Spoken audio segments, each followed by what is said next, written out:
Hello दोस्तों, मैं Sunil star, junior account assistant Indian railway, आप सभी का अपने यूट्यूब चैनल एसएस क्लासेस पे स्वागत करता हूं।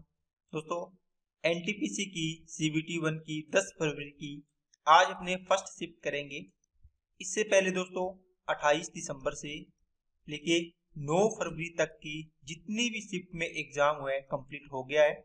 अगर आपने टेस्ट नहीं लगाया है तो प्लेलिस्ट विजिट करें, वहां से सारे टेस्ट आप लगा सकते हैं। और टॉपिक वाइज सीरीज चली हुई है, उसके अंदर काफी टॉपिक करवा दिए हैं, उनको भी आप लगा सकते हैं जिससे आपकी तैयारी अच्छी हो जाए। तो चलिए दोस्तों, क्लास को स्टार्ट करते हैं। अगर आप चैनल पे नए हो तो चैनल को सब्सक्राइब कर लें, बेल आइकन पे क्लिक कर लें जिससे वीडियो की नोटिफिकेशन आपको मिलती रहे। तो चलिए फर्स्ट सवाल पे चलते हैं। समान ऊंचाई वाले एक बेलन और एक लंबवर्तीय शंकु के आयतन भी समान है। बेलन और शंकु की आधार की त्रिज्याओं का रेशो ज्ञात करें। देखो दोस्तों, बेलन का आयतन क्या होता है, इनकी क्या दी है ऊंचाई। ऊंचाई मतलब दोनों की हाइट क्या है, सेम है। एक तो है लंबवर्तीय शंकु इस प्रकार, ठीक है। एक है बेलन, इस प्रकार बना लो लोकल सा, ठीक है ना।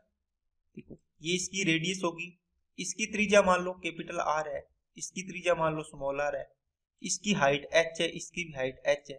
दोनों का आयतन इक्वल है, कर दो इक्वल। इसका आयतन क्या होता है 1/3 पाई, इसकी त्रिज्या है आर तो स्क्वायर एच हो गया, बराबर इसका आयतन क्या होता है पाई कैपिटल आर स्क्वायर और एच। यहां से आप कहोगे कि सर एच से एच कैंसिल हो गया, पाई से पाई कैंसिल हो गया, इसका मतलब ये आर स्क्वायर इसके नीचे ले जाओ तो आर स्क्वायर बटे में स्मॉल आर स्क्वायर बराबर में बचेगा 1/3। इनका रूट करोगे दोनों तरफ तो r बटे आर की वैल्यू आएगी दोस्तों 1/√3। आप ऑप्शन में मिलाओगे आपको नहीं मिलेगी। आप क्या करो, इसका रेशनलाइजेशन कर दो, √3 से ऊपर नीचे गुणा कर दो, ऊपर √3 बन जाएगा, नीचे √3 इंटू √3 क्या बन जाएगा 3। तो ये आंसर हो जाएगा आपका। नेक्स्ट डीआई दोस्तों, क्षेत्र डी के व्यय का प्रतिशत लगभग कितना है। देखो आपको दिया है क्षेत्र डी, ये रहा कितना 95 डिग्री डिग्री है दोस्तों। कितने में से है टोटल 360 में से। हमें बताओ 100 में से कितना है, परसेंटेज निकालना हो तो गुणा में 100 में से कितना है। तो 5 जीरो से 0 और ये काटोगे कितने से 18 हो जाएगा और ये कितना हो जाएगा 5 हो जाएगा। तो इसका कटेगा क्या, नहीं कटेगा। तो 5 5 25, 5 45 और 2 47 बटे कितना आ गया 18, 18 दूना 36 और कितना बच गया 11, 18 छिके 108, 26 पॉइंट समथिंग। देखो एक ही आंसर है तो ये आंसर हो जाएगा। आगे सोल्व मत करो जी, अगर 26 पॉइंट में आगे दो ऑप्शन होते तो फिर अपने को हल करना पड़ता। नेक्स्ट 2016 में उत्पाद ए एवं उत्पाद ई की आयातित इकाइयों की औसत संख्या 2015 के किस उत्पाद की आयातित इकाइयों की संख्या के बराबर है। दोस्तों 2016 के अंदर देखो 2016 है, ये देखो ये डॉटेड है, ये सीधी लाइन है। इसका 2000 कौन सा पूछा है, ए और ई का। ए का कितना है 30 और ई का कितना है दोस्तों 20 है। 30 और 20 50 हो गया ना, 50 का एवरेज करो कितना आएगा 25। ये कहता है देखो इनका एवरेज संख्या 2015 के किस अनुपात की इकाइयों के बराबर है। 2015 डॉटेड वाली है, 25 देखो कहाँ है, ये 20 है, ये 25, ये आ गया ऑप्शन आपका कौन सा बी का। तो आंसर हो जाएगा आपका बी। ओके, इसमें देखो 20 के साथ भी है तो आप देखो ए को भी चेक कर लेना, ए कितना है 20 ही है, तो ये नहीं है तो ऑप्शन हो जाएगा आपका 4 नंबर। नेक्स्ट सभी वर्षों के दौरान राज्य वाई में हुआ टमाटर का औसत उत्पादन टन में औसत पूछा है दोस्तों कितना है, किसका वाई का। सभी राज्यों में देखो, सभी वर्षों में, राज्यों में नहीं, वाई राज्य है और सभी वर्ष पूछा है। 5 और 5 10 और 4 14, 14 और 5 19, 19 और 1 20 हो गया। कितने साल हो गए 4। एवरेज निकालना कितना आ गया 5 टन, आंसर आ गया। नेक्स्ट कितने छात्र अपनी एक भाषा के रूप में स्पेनिश बोलते हैं। दोस्तों अब यहाँ पर बच्चे गलती कर जाते हैं, वो तो ऑप्शन चलो इसके अंदर नहीं दिया हुआ, 12% स्पेनिश निकाल देते हैं आंसर आ जाता है ना, लेकिन गलत हो जाएगा। कैसे, स्पेनिश यहाँ भी दिया है, स्पेनिश इंग्लिश एंड स्पेनिश इसमें भी है और स्पेनिश और कहाँ है बस 2 ही जगह है। इसका मतलब 30% में भी स्पेनिश है कुछ और 12% में भी स्पेनिश है। इसका मतलब 30 और 12 42% हो गया आपके स्पेनिश। टोटल कितने हैं 250, देखो 250 दिए है, इसका 42% निकालो है ना, बटे में कितना आ जाएगा, प्रतिशत हटाओगे 100 आ गया, 0 से 0, ये आ गया 5 और ये आ गया 21, 5 से इसको काटोगे 5, 21 5 105 हो जाएगा आंसर। अगर आपको बोलते यहाँ पर ओनली स्पेनिश लिखा होता, ये ओनली स्पेनिश का है, तो 12% की वैल्यू निकालते हैं, ठीक है ना। यहाँ बोलते हैं ना ओनली, केवल स्पेनिश बोलते हैं, तो केवल स्पेनिश में कौन आएगा, 12% आएगा। नेक्स्ट, यदि एक मानचित्र पर 1 सेंटीमीटर की दूरी 9 किलोमीटर की वास्तविक दूरी के बराबर है, तो उसी मानचित्र पर 2 सेंटीमीटर की दूरी कितने किलोमीटर की वास्तविक दूरी के बराबर होगी। देखो 1 सेंटीमीटर है, ये 9 किलोमीटर को दर्शाती है, 2 सेंटीमीटर कितने को दर्शाएगी, आप बोलो सर इसका डबल हुआ है, तो इसका भी डबल हो जाएगा, कितना हो जाएगा 18 किलोमीटर, ठीक है। अगर आपको पूछा होता 105 सेंटीमीटर कितने को दर्शाएगी, तो 105 इंटू कितना हो जाएगा 9 हो जाएगा। आपको बोल देती 245 सेंटीमीटर कितने को दर्शाएगी, तो आप क्या बोलते 245 इंटू सर कर देंगे 9 किलोमीटर, ये किलोमीटर में आ जाएगा आंसर, ठीक है, कुछ भी पूछ सकता है। नेक्स्ट, m का 10%, m का 10%, n के 20% के इक्वल है, बराबर कर दो, प्रतिशत से प्रतिशत कट गया, 10 से कम 10, 10 दूना 20, तो m और n का रेशियो क्या आ गया दोस्तों 2:1। नेक्स्ट, एक फूल का क्रय मूल्य मूल्य दिया है 120, 10% की हानि पर बेचता है, तो विक्रय मूल्य है दोस्तों 120 का 90% निकाल दो, कितना आ जाएगा 12 निमे 108।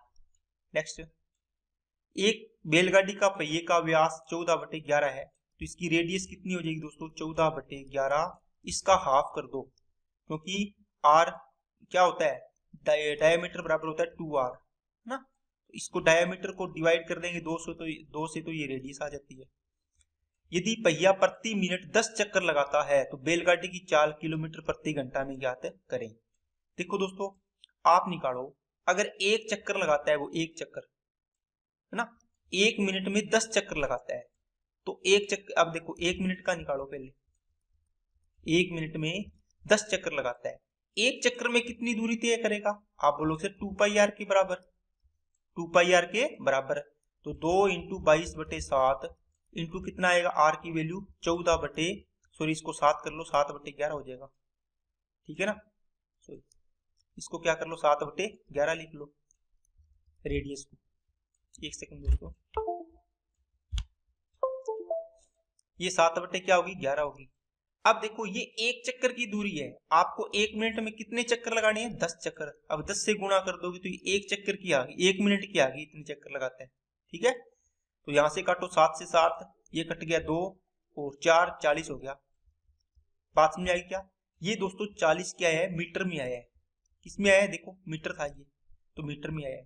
आपको चाल बतानी है, तो चाल के लिए 40 मीटर 1 मिनट में ये दौड़ा, 1 मिनट को 60 सेकंड लिख दो।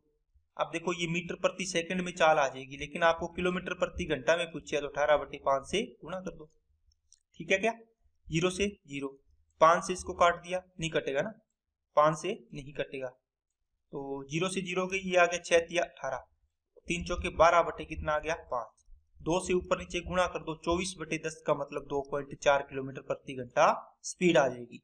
नेक्स्ट, एक कक्षा में लड़कों और लड़कियों का अनुपात 5:7 है, यदि लड़कों की तुलना में लड़कियों की संख्या 6 अधिक है, तो कक्षा में छात्रों की कुल संख्या, देखो कितना डिफरेंस है 2 का, 2 की वैल्यू 6, 1 की वैल्यू 3, टोटल पूछे है 5 और 7 12, तो 12 की वैल्यू कितनी हो जाएगी 36 हो जाएगी, आंसर आ गया। नेक्स्ट, एक तार को एक वर्गाकार आकृति में मोड़ने पर बने वर्ग का क्षेत्रफल 81 सेंटीमीटर स्क्वायर है। देखो एक वर्ग है, इसका एरिया है 81 सेंटीमीटर स्क्वायर, है ना, इसकी भुजा a है, तो ये a स्क्वायर बराबर किसके हो गया 81 के, a की वैल्यू कितनी आ गई दोस्तों 9 आ गई, इसका परिमाप कितना आएगा 4a, 9 चौकी कितना हो जाएगा 36। अब देखो, अब इस तार को अर्धवृत्ताकार आकृति में मोड़ा जाता है, इसको खोल लिया तार को और इस प्रकार आकृति में मोड़ दिया, ठीक है, मोड़ा जाता है, तो इस प्रकार बने अर्धवृत्त का क्षेत्रफल बताओ।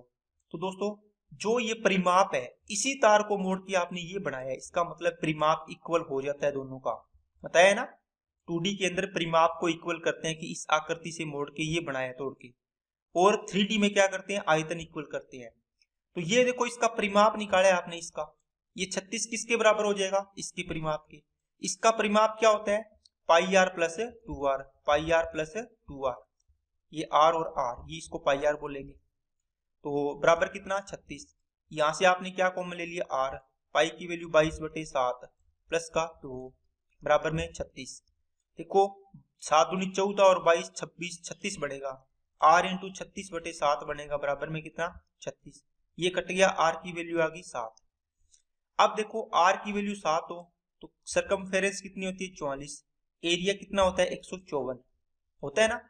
अब देखो ये 7 आई है तो इसके अर्धवृत्त का पूछे, ये तो पूरे वृत्त का होता है तो इसका आधा कर दो, कितना आ जाएगा 77। बाकी आप फॉर्मूले में वैल्यू पुट करके तो निकाल ही सकते हैं, पाई आर स्क्वायर बाई 2 की वैल्यू निकालनी थी। नेक्स्ट, 1 रुपये 50 पैसे 25 पैसे के कुछ सिक्कों की कुल राशि 93.75 है और प्रत्येक प्रकार के सिक्कों का क्रमशः 3, 4, 5 के अनुपात है। प्रत्येक प्रकार के सिक्कों की संख्या क्रमशः ज्ञात कीजिए। दोस्तों आपको सिक्कों की संख्या का अनुपात दे रखा है 3, 4, 5। यहां से इनको काटोगे ना 3, 4, 5 का रेशियो इसी से आ रहा है 3, 4 और 5। देखो 15 3 45, 15 चौके 60 और 15 5 75। इसी को देख के आप आगे निकल सकते हैं। बाकी आपको बेसिक से बनाना आता ही है। 1 रुपये, 1/2 रुपये और 1/4 रुपये के सिक्के हैं, इनका अनुपात है 3:4:5। इनसे आप टोटल वैल्यू निकाल लोगे। 1 रुपये के 3 सिक्के हैं तो 3 रुपये बन गए, आधे रुपये के 4 सिक्के हैं तो आपके पास 2 ही रुपये बनेंगे, और 25 पैसे के 5 सिक्के हैं तो कितने बनेंगे, इसको 1/4 इंटू 5 तो 5/4 रुपये, 5/4 रुपये। इनको आपको जोड़ना है, 5 और 5 चौके 20 और 5 25 बटे कितना बनेगा 4 बनेगा। इसकी वैल्यू दे रखी है दोस्तों कितना 93.75 रुपये। एक की वैल्यू आ जाएगी यहाँ से, बाकी आप आगे निकाल सकते हैं।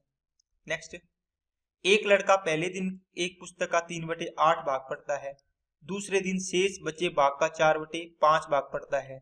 यदि 30 पृष्ठ अपठित रह जाते हैं तो पुस्तक में पृष्ठों की कुल संख्या ज्ञात करें। दोस्तों आप इसको 8 और 5 का टोटल मान लो, 8 5 40 एलसीएम मान लो, टोटल 40 पृष्ठ थे, इसमें से आपने 3/8 भाग पढ़ लिया, कितना पढ़ा 3/8, 3/8, 8 5 40, 5 दिए 15 पढ़ लिया, बच गए शेष कितने बचे, आप बोलो सर शेष 25 बच गए। अब कहता है दूसरे दिन शेष का 4/5, इसका 4/5 इसने पढ़ दिया और कितना रह गया रिमेनिंग, देखो 4/5 पढ़ दिया तो 1/5 रिमेनिंग रह गया। 1/5 कितना हो गया 5, 5 की वैल्यू दे रखी है 30, 1 की वैल्यू कितनी आ जाएगी 6, 40 की वैल्यू निकालनी कितनी आ जाएगी 240 पृष्ठ आ जाएंगे। ठीक है क्या। बाकी दोस्तों आप इसको देखो 3/8 भाग पढ़ता है, मान लो टोटल 8 थे, इसमें से 3 पढ़ लिए, बचे कितने 5। ये पहले दिन की बात है। दूसरे दिन 4/5 भाग पढ़ लेता है तो 5 में से 4 पढ़ लिए तो कितने बच गए 1 बच गया। अब 8 5 40 और 5 एकम 5 हो गया। 5 की वैल्यू देखो रिमेनिंग ये है बचा भाग कितनी है 30, 6 गुना है तो इसका भी 6 गुना कर दो, 200 कितना आ जाएगा 40 आ जाएगा। नेक्स्ट, यदि किसी भी दो संपूर्ण वर्गों का महत्व समापवर्त्य कम से कम खालिस्तान किसके बराबर होगा। दोस्तों देखो समपूर्णांक बोला है मतलब इवन नंबर। सबसे पहला इवन नंबर 2 का स्क्वायर, फिर 4 का स्क्वायर, फिर 6 का स्क्वायर। इसमें देखो 4 आएगा, 16 आएगा, फिर 36 आएगा। सबसे देखो वर्ग कर दिया तो सबसे कम कौन सा है, कम से कम आपको 4 होगा इसका मिनिमम। देखो इससे कम तो कोई हो ही नहीं सकता। अगर सीधी संख्याएं दी होती दो सम संख्याओं का 2 4 6 8 इस प्रकार, इसका वर्ग ना करते तो कितना होता, फिर इनका एचसीएफ कितना होता 2 होता। अगर दोस्तों इनकी क्यूब कर देते, 2 की क्यूब, 4 की क्यूब, 6 की क्यूब, ये पूछ लेता कि किसी भी समपूर्णांक का क्यूब करने पर मिनिमम एचसीएफ कितना होगा, तो ये 8 आएगा। 4 की क्यूब 64, 6 की क्यूब 216, 8 की क्यूब 512। इतना जाना ही नहीं है, 2 में ही पता चल जाएगा। तो मिनिमम कितना होगा दोस्तों 8 एचसीएफ। मिनिमम एचसीएफ कितना होगा 8 होगा। देखो 8 सभी में आ रहा है, 8 को 64, 8 इसके अंदर भी आएगा, 8 इसमें भी आएगा। तो आपको पावर 2 का पूछ लिया। अब की बार ये ध्यान में रखना कि पावर क्यूब का पूछ सकते हैं, 4 पावर का पूछे तो इस प्रकार कर लिया करो, 4 की पावर 4, 2 की पावर 4 16 होता है, 4 की पावर 4 कितना होता है दोस्तों, कितना होता है 4 चौके 16 256 होता है। तो देखो ये मिनिमम यही आएगा। बात समझ में आ गई क्या। अगर आपको ओड नंबर में पूछे तो दोस्तों ओड में क्या होगा 1 होगा, 1 की 1 3 5 7 ठीक है 9, इस प्रकार कितने भी हो। बाकी आपको 2 ही लिखने से पता चल जाएगा। आपको इसका स्क्वायर का पूछे तो 3 का स्क्वायर देखो 9 हो जाएगा, है ना। आपको इसको क्यूब का पूछे तो 3 की क्यूब, एक ही आएगा इसके अंदर तो मिनिमम एचसीएफ देख लेना, ठीक है ओड में। लेकिन इवन नंबर में क्या होगा, अगर आपको स्क्वायर का पूछ रहे हैं तो 2 की पावर 2, सीधा पूछ रहे हैं 2 की पावर 1, है ना मिनिमम। स्क्वायर पूछ रहे हैं 2 की पावर 2, क्यूब पूछ रहे हैं 2 की पावर 3, 4 पावर पूछ रहे हैं 2 की पावर 4, 5 पावर पूछ रहे हैं 2 की पावर 5, है ना। तो ये जितनी पावर का पूछेगा वही सबसे पहले वाला इसका मिनिमम एचसीएफ होगा। नेक्स्ट, इडली बनाने हेतु यदि चावल और उड़द दाल के एक मिश्रण में 2 हिस्सा चावल और 1 हिस्सा उड़द है तो मिश्रण में चावल और उड़द दाल की मात्रा क्रमशः परसेंटेज में कितनी है। दोस्तों आपको दिया है चावल और एक दिया है उड़द, ठीक है। ये 2 रेशियो है तो ये कितना है 1 अनुपात है। टोटल कितना हो गया 3 हो गया। देखो आपको अगर चावल का परसेंटेज पूछा 2 है, कितने में से 3 में से, 2/3 का मतलब होता है 66.66%। तो ये 1 है कितने में से 3 में से, तो ये 33.33% हो जाएगा। क्या बात समझ आएगी क्या, तो ये आंसर हो गया इसका। नेक्स्ट, किसी संख्या में 1/3 माइनस 1/4 जोड़ा जाता है। मान लो कोई संख्या है x, प्लस में ये जोड़ना है पूरा, इसको सोल्व कर लो, 4 एकम 4 और 3 एकम 3, तो 1 कितना आ गया 12 आ गया, ठीक है। इस प्रकार प्राप्त मान में से ये मान प्राप्त हुआ है। 1/4 का 1/3 घटाया जाता है, इसका मतलब ये गुणा होगा। 1 कितना आ गया 12 घटाया जाता है, घटा दिया आपने, तो 1/3 प्लस 1/4 शेष बचता है, तो इसको सोल्व करो, 4 और 3 7/12 बचता है शेष, इसका मतलब इसके बराबर आ गया। ये दोनों पार्ट कट गए, x की वैल्यू आ गई। नेक्स्ट, 44 सेंटीमीटर परिमाप के एक वर्ग और परिधि 44 सेंटीमीटर परिधि के एक वृत्त में किस आकृति का क्षेत्रफल अधिक है और कितना अधिक है। देखो 44 सेंटीमीटर परिमाप है तो भुजा कितनी आ जाएगी दोस्तों 11 आ जाएगी। 4a बराबर 44 तो a बराबर 11। परिधि कितनी है, देखो वृत्त की 44 है, इसका मतलब इसकी रेडियस कितनी हो जाएगी 7 हो जाएगी। दोस्तों ये चीज मैंने इसीलिए बताई है, 7, 44 और 154 की ये सरकमफेरेंस होती है, ये एरिया होता है। 144 क्या है परिधि है, इसका मतलब इसकी रेडियस कितनी होगी 7, रेडियस 7 है, 7 44 154 याद रखा करो। इसका एरिया कितना आएगा 7 है तो इसका 154 आएगा, इसका एरिया कितना आएगा 121 आएगा, ए स्क्वायर निकालना पड़ा क्या। ये देखो कितना अधिक है वर्ग का 3 और ये 3, 33 सेंटीमीटर स्क्वायर अधिक है। नेक्स्ट,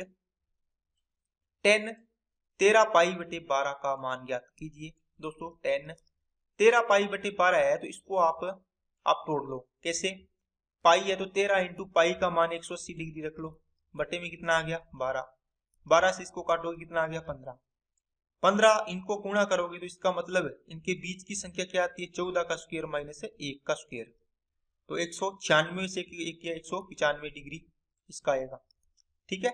अब दोस्तों इसको तोड़ो, इसको आप लिख सकते हो 180 degree plus 15 degree, okay.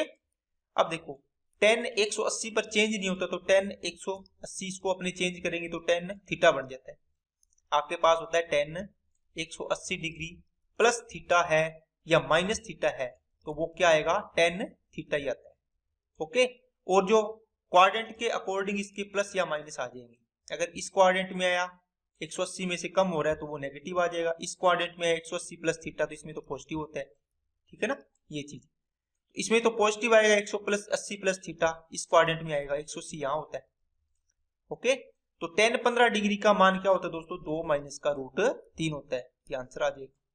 Next, किसी देश में निरक्षर व्यक्तियों की संख्या 10 वर्ष में 150 लाख से कम होकर 100 लाख हो गई, प्रतिशत कमी बतानी है दोस्तों। 50 की कमी होगी कितने पर 150 पर, 1/3, 33 से 1/3 की कमी। नेक्स्ट, 3a बराबर 4b बराबर 6c और a plus b plus c बराबर 27 अंडर रूट 29, तो a square plus b square plus c square का रूट का मान ज्ञात करना है। तो दोस्तों यहां से इनका रेशियो बनाओ, a, एक सेकंड दोस्तों, इनका रेशियो बनाओ a अनुपात b अनुपात c बनेगा, तो क्या बनेगा दोस्तों इन तीनों का एलसीएम 1/3 आएगा, या तो इसका गुणांक वैसे कर लो 1/4 आएगा, 1/6 आएगा, फिर इनका एलसीएम ले लो, नहीं तो इस a का रेशियो निकालना है तो 4 × 24 आ गया यहाँ, बी का निकालना है तो बी वाले को छोड़ दो, बाकी को गुणा कर दो, 6 तिया 18 आ गया। सी का निकालना है तो इसको छोड़ दो, इन दोनों को गुणा कर दो, 4 तिया 12 आ गया। अब इनका रेशियो बनाना है तो रेशियो बना लो, तो से कितने से कटेगा, 3 से, 3 8 24, 3 6 18, 3 चौके 12। इन तीनों का ऐड करो, 8 और 6 14, 14 और 4 18। 18 की वैल्यू कितनी है, देखो a प्लस बी प्लस सी का योग कितना है, 27 रूट 29, ये निकाल लिया। आपको निकालनी है किसकी value, A square plus B square plus C square का मान, ठीक है। आप क्या करो दोस्तों, जो रेशियो दिया है ए, इसमें से एक की वैल्यू आ जाएगी, वो अपने लास्ट में पुट कर लेंगे, तो ये बनेगा 9 दूनी 18, 9 तिया 27, तो 3 अंडर रूट 29 अपॉन कितना आ गया, 2 आ गया। अब ए स्क्वायर, एक की वैल्यू 8 से गुणा करेंगे तो इसकी वैल्यू आएगी, फिर किसकी आएगी, 6 से गुणा करेंगे तो बी की आएगी, 4 से गुणा करेंगे तो सी की आएगी, इसकी वैल्यू कितनी आएगी, 8 से करेंगे तो 8 से गुणा करोगे तो ये 4 कटिए, 4 2 से कटा 4 बार, 4 तिया 12 रूट 29 आएगा। ये कितना आएगा, 6 से करोगे 3 तिया 9 रूट 29 आएगा। ये 4 2 तिये 6 रूट 29 आएगा। अब इनका स्क्वायर करना है, 12 रूट 29 का स्क्वायर करोगे 144 इंटू 29 आ गया, प्लस इसका स्क्वायर करोगे 9 निम 81 इंटू 29 आ गया, प्लस 6 6 36 इंटू क्या आ जाएगा, 29 आ जाएगा।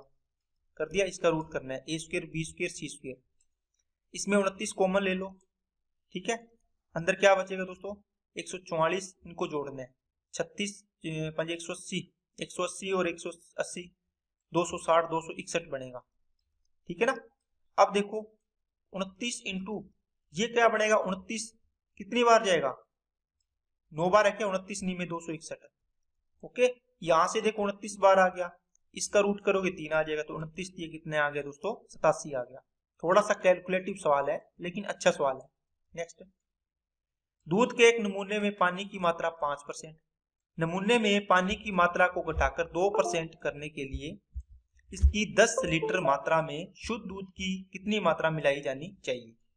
दोस्तों देखो, आपको बताया हुआ है पानी और किसका, दूध का मिश्रण है, इसने बोला है कि शुद्ध दूध की मात्रा मिलानी है, तो कांस्टेंट पार्ट कौन सा है, आप बोलो सर वाटर है, पानी।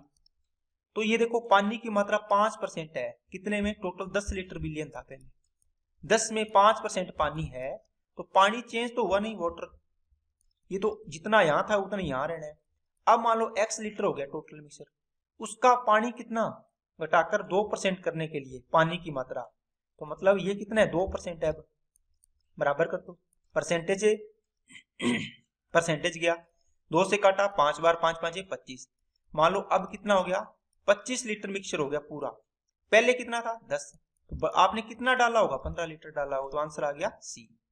अपनी सामान्य चाल की 5/6 चाल से चलते हुए अनीता को बस अड्डे तक पहुंचने में लगने वाला समय सामान्य समय से 2 मिनट अधिक समय लगता है, अनीता को बिना किसी विलंब के बस अड्डे तक पहुंचने में कितना समय लगेगा। देखो इसकी ओरिजिनल स्पीड ये थी 6, अब कितनी होगी, 5 होगी, ठीक है। अब देखो इसको, ये स्पीड का रेशियो है तो टाइम का क्या होगा, 5:6 हो गया। एक की वैल्यू कितनी आ गई दोस्तों, देखो ज्यादा टाइम लग रहा है 2 मिनट, ठीक है। आपको पूछा है सही समय कितना समय लगेगा, विलंब बिना किसी विलंब के, तो ये टाइम था बिना किसी विलंब के, कितना मिनट लगेगा, एक की वैल्यू 2 तो 5 की वैल्यू 10 मिनट, आंसर आ गया। नेक्स्ट, उस लंबवतीय शंकु के पार्श्व पृष्ठ का क्षेत्रफल ज्ञात कीजिए जिसके आधार का व्यास 8 है और तिर्यक ऊंचाई 14 है। दोस्तों r की वैल्यू कितनी हो जाएगी, 4 हो जाएगी, क्योंकि व्यास है ये। l की वैल्यू 14 दे रखी है, पार्श्व पृष्ठ का क्षेत्रफल पाई आर एल होता है 22/7, r की वैल्यू 4, l की वैल्यू 14, 7 से काटा 2 बार, कितना हो गया 8, 22 8 176। नेक्स्ट, 4 घंटियां सुबह 8 बजे एक साथ बजना शुरू होती है और प्रत्येक क्रमशः 5 6 7 8 सेकंड के अंतराल पर बजती है। 7 घंटों की पाली में वे कितनी बार एक साथ बजेगी। आपको पता है दोस्तों इनका एलसीएम लेना पड़ेगा घंटियों वाले सवाल में, कितना आएगा, सबसे बड़ी संख्या आएगी 8, ये 7 में 8 का कुछ नहीं है तो 7 गुना कर दो, 6 में 2 इंटू 3, 2 तो है 3 नहीं है, गुणा कर दो, 5 का पूरा 5 ही आ जाएगा, 15 15 8 120, 12 7 84, 840 के आगे दोस्तों सेकंड आगे। अब इसको अपने को दोस्तों मिनट में चेंज कर लेना है, तो 60 का डिवाइड कर दो 60 सेकंड से, तो 14 छिके 84, इसका मतलब 14 मिनट आ गया। क्या आ गया? 14 मिनट के अंतराल पर घंटियां बजती है एक साथ।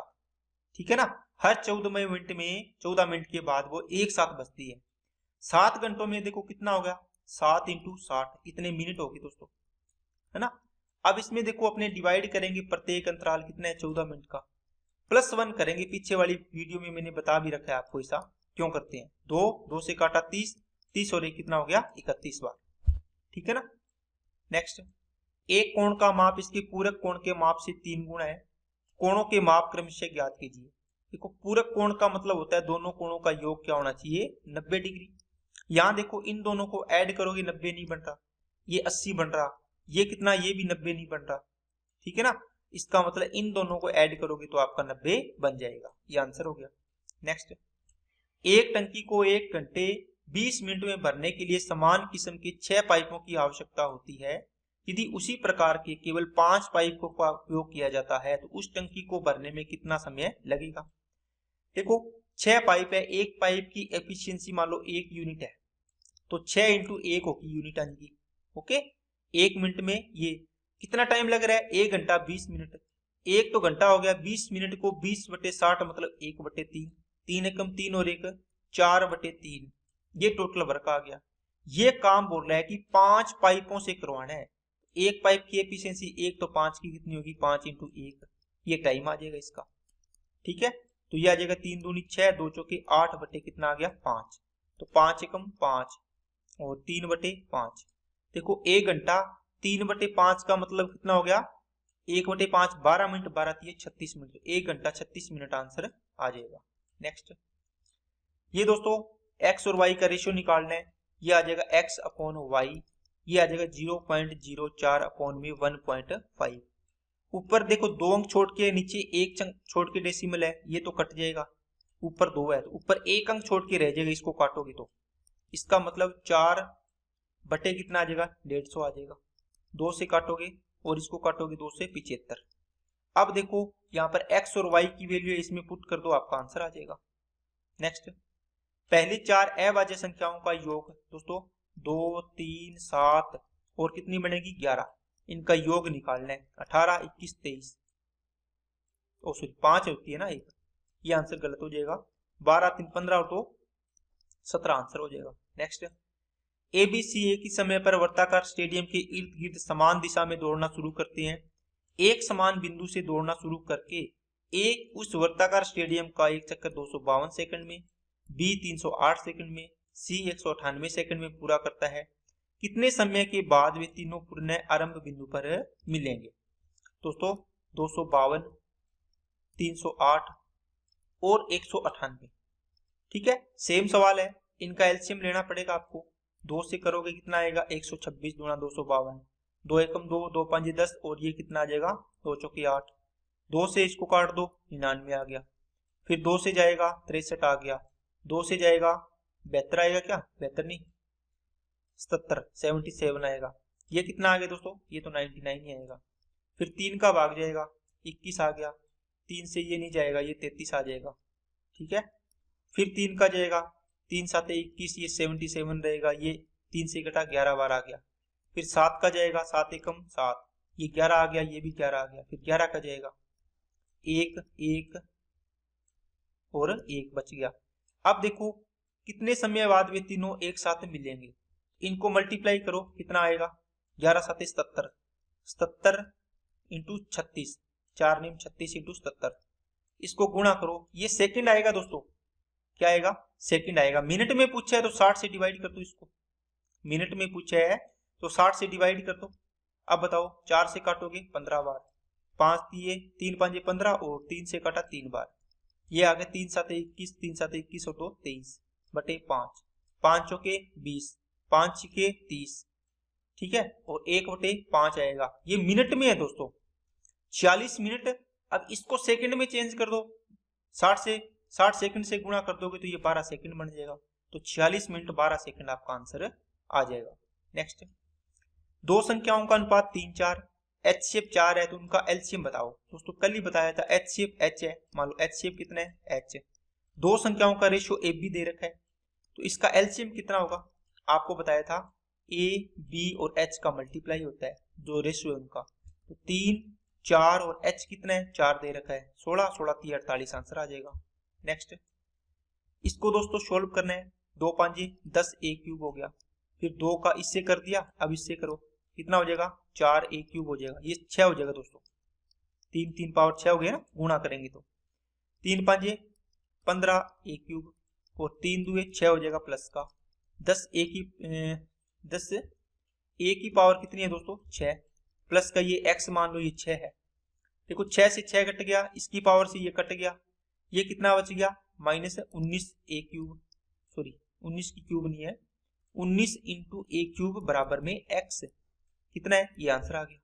नेक्स्ट वह छोटी से सबसे छोटी प्राकृत संख्या n ज्ञात कीजिए जहां 288 इंटू n का गुणनफल एक पूर्ण घन हो। तो दोस्तों आपको इस प्रकार की चीजें पूर्ण वर्गमूल पूर्ण घनमूल चाहिए, इसके लिए आपको क्या करना पड़ेगा, इनका घनमूल निकाल लो या इसका फैक्टर कर लो। 2 से करोगे 144, फिर 2 से करोगे 72, फिर 2 से करोगे 36, 2 से किया 18, 2 से किया 9, 3 से करोगे 3 3 और 1। देखो घनमूल के लिए 3 3 के पेयर बनाने जरूरी है, तो 3 का एक पेयर बन गया, इसमें देखो 3 का पेयर बनाने के लिए 1 2 से गुणा करना पड़ेगा, इसमें 3 का पेयर बनाने के लिए 3 की कमी 1 का गुणा करना पड़ेगा, कितने से गुणा किया 3 और 2 से, मतलब 6 से गुणा करना पड़ेगा, तो n की वैल्यू कितनी होगी 6। तो ये दोस्तों आज की क्लास थी, सारे सवाल कंप्लीट हो गए हैं। अगर आपको वीडियो अच्छी लगे तो लाइक करना, चैनल को सब्सक्राइब नहीं किया तो चैनल को सब्सक्राइब करें, बेल आइकन पे क्लिक कर लें और अपने दोस्तों के पास इसको ज्यादा से ज्यादा शेयर करें। आज की क्लास में इतना ही, ओके थैंक यू।